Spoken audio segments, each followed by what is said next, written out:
और जिस तरह से लगातार ये खबरें आ रही हैं ज़राए के मुताबिक कि मिथुन चक्रवर्ती कल पीएम के साथ स्टेज पर नजर आ सकते हैं।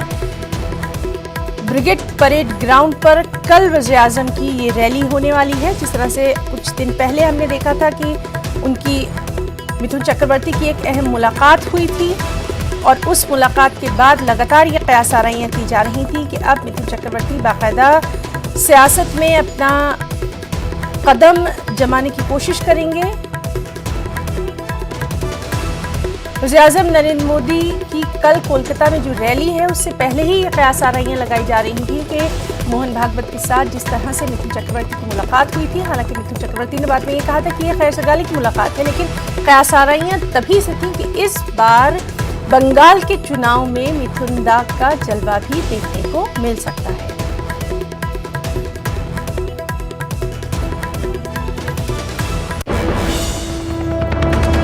और लखनऊ से गाजियाबाद से अहम खबर दे दें, किसानों को रोकने के लिए रुकावट खड़ी की जा रही है। डासना मसूरी एक्सप्रेसवे पर पुलिस ये रुकावट खड़ी कर रही है। बागपत कट को बंद कर दिया गया है। किसानों के एहतजाज को देखते हुए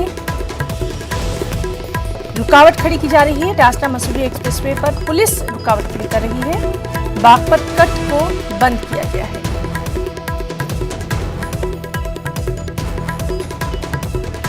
खबर 100 दिन से ज्यादा मुकम्मल हो चुके हैं किसानों के एहतजाज को। तस्वीरों में आप देख सकते हैं पुलिस की कार्रवाई। डासना मसूरी एक्सप्रेसवे पर पुलिस ये तमाम रुकावटें खड़ी कर रही है। किसानों को रोकने के लिए ये रुकावटें खड़ी की जा रही हैं।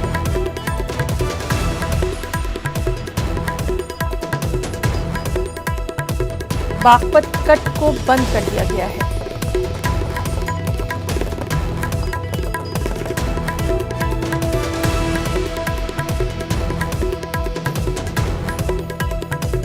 ज़राए क़वानीन के खिलाफ किसानों की तहरीक के 100 दिन मुकम्मल हो गए हैं। KMP एक्सप्रेसवे पर आज नाकेबंदी की जा रही है।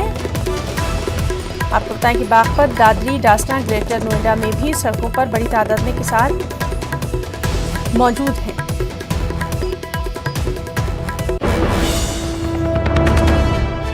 एक और अहम खबर लखनऊ से। लखनऊ डेवलपमेंट अथॉरिटी की इन्हदामी कार्रवाई। गैरकानूनी इमारतों को मुनहदिम किया जा रहा है। मुख्तार अंसारी से जुड़े लोगों की गैरकानूनी जायदादों का इन्हदाम लगातार जारी है। तो लखनऊ से बड़ी खबर, लखनऊ डेवलपमेंट अथॉरिटी की इन्हदामी कार्रवाई जारी है, जहां गैरकानूनी इमारतों को मुनहदिम किया जा रहा है। मुख्तार अंसारी से जुड़े लोगों की गैरकानूनी जायदादों का इन्हदाम जारी है। अहम खबर लखनऊ से, जहां मुख्तार अंसारी से जुड़े लोगों की गैर कानूनी जायदादों का इंतजाम जारी है।